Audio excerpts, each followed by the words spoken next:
इरादे जिनके पख्ते हो, नज़र जिनकी खुदा पर हो, तला तुम ख्याज मौजों से वो घबराया नहीं करते।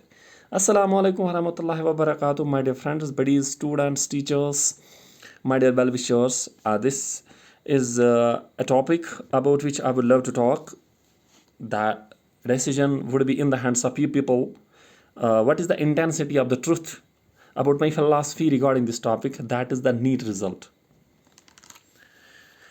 जिस मकदार में कश्मीरी बच्चे, कश्मीरी स्टूडेंट्स नीट और JEE के पीछे लगे हुए हैं, उस मकदार से रिजल्ट्स कभी नहीं आ सकते।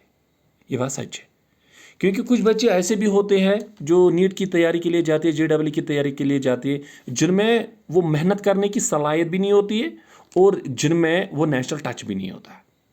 वो क्यों जाता है? सोसाइटी को खुश करने के लिए, पेरेंट्स को खुश करने के लिए, अपने क्लासमेट्स को खुश करने के लिए। और जो ये लोग इस उम्मीद से सोचते हैं, वो कोई भी एग्ज़ाम क्वालिफाई नहीं करेंगे, क्योंकि उनकी एग्ज़ाम के पीछे कोई एम नहीं है, विजन नहीं है, मिशन नहीं है। The exam behind that which you don't have aim, vision, mission, ना तो वो एग्ज़ाम आप क्वालिफाई करोगे, ना आपको उस एग्ज़ाम को क्वालिफाई करने के बाद कोई फ्रूट मिलेगा। नंबर 1।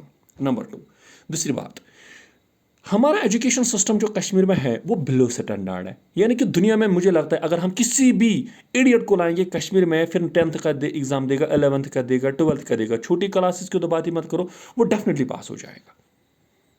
फिर किसी जगह मुझे खुद ये फील हो रहा है, जब मैंने कुछ बच्चों को पास करते होते, मुझे लगता है कि बच्चा शायद पेपर अपना आधा ही लिखता है, तो आधा शायद फरिश्ते आते लिखने के लिए, तो JK बोस का रिजल्ट इतना अच्छा होता है। जिस बोर्ड को फेल होना पसंद नहीं, उस बोर्ड को फिर शेम एक्सेप्ट करना पड़ेगा। ये बात क्लियर है।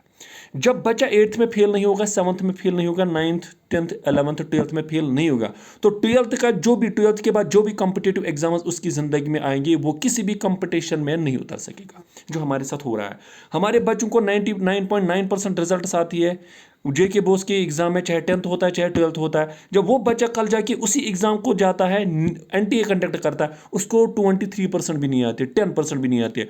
95% से लेकर 23% जो डिफरेंस है वो यही है। हमारा स्टैंडर्ड एज पर NTA, हमारा स्टैंडर्ड 23% है। This is truth. और एक वजह हमारे पास है, जो हमारा एजुकेशन सिस्टम है वो सोच रहा है कि जब हम एग्जाम करेंगे कितने बच्चे पास होने चाहिए।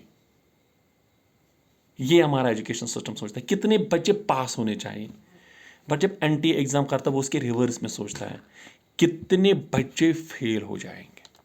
हम पास की पीछे पड़े हुए थे, वो बोलते कि हम ऐसा पेपर निकालेंगे, हम ऐसा पेपर निकालेंगे कितने बच्चों को हम फेल कर सकते हैं। हम ऐसा पेपर डालते हैं JK बोस वाले कि हम ऐसा पेपर निकालेंगे कि कितने बच्चे पास होंगे। इसका मतलब होता है कि ये पोल्स अपार्ट है। हमें कब ये फिलासफी समझ आ जाएगी? जब तक हमारे एजुकेशनिस्ट्स इस फिलासफी को नहीं समझेंगे ना, तो तब तक हमारे ऐसे ही सिस्टम में चला जाएगा। नीट का रिजल्ट आएगा, JEE का रिजल्ट आएगा, UPSC का रिजल्ट आएगा, जितने भी ये टॉप लेवल के एग्जाम्स होती है, हमारे रिजल्ट ऐसे ही आ जाएंगे। हमें ज़रूरत है कि हमें अर्ली ऑन अब अवेयर होने की ज़रूरत है। जो टीचर्स है, जो इस बोर्ड को चलाते हैं, खुदा के वास्ते इस सिस्टम के साथ इंसाफ करने की कोशिश करो। और एक छोटा मोटा काज है, वो ये है कि ये जो डॉक्टर्स के पीछे पड़ी हमारी सोसाइटी इस टाइम है, जो नीट का इतना बड़ा फोबिया है, प्लीज़ एंड प्लीज़ स्टूडेंट्स की लाइफ को स्पॉइल मत करो। My dear parents, my dear teachers, मत करो स्पॉइल इन बच्चों की लाइफ। मैं उन कोचिंग सेंटर्स वालों से कहता हूँ, मैं उन स्कूल वालों से कहता हूँ, आप इस बच्चे को एक इंटरेस्ट ज़रूर पूछिएगा। आपके कोचिंग सेंटर में कोई भी आता है जिसको 33% होंगे, 40% होंगे, 50% होंगे, आ जाओ, हम आपको ऐसी कोचिंग प्रोवाइड करेंगे कि कल जाके तो बनेगा एनास्टाइन का भी फोर फादर बन सकता है, आप एनास्टाइन से भी आगे चला सकते। अबे झूठ मत बोलो सोसाइटी के मेंबर्स को। ये पेरेंट, ये बेचारे इग्नोरेंट होते हैं, ये अनपढ़ होते हैं, इनको ABCD का पता नहीं। इनको लगता बस मैंने बच्चा कोचिंग सेंटर में डाल दिया और कोचिंग सेंटर से बाहर आके डॉक्टर बनेगा। वो न डॉक्टर बनता है, न वो सोशल एक्टिविस्ट बनता है, न सोशल साइंटिस्ट बनता है, न इकोनॉमिस्ट बनता है, न पॉलिटिशियन बनता है। वो न घर का रहता है, न काट का रहता है। माय डियर फ्रेंड्स, चाहे आप स्कूल में काम करते हो, चाहे आप कोचिंग सेंटर में काम करते हो, ये बच्चा जो होता है ना, ये आपके पास एक सरमाया होता है, ये आपके पास एक फ्यूचर होता है। आप इसको देखिएगा, इसको एक अच्छी काउंसलिंग कीजिएगा, इसका इंटरेस्ट देखो, इसका एटीट्यूड देखो, इसका एप्टीट्यूड देखो, इसकी पर्सनालिटी देखो, और जिस एरिया में फिट होगा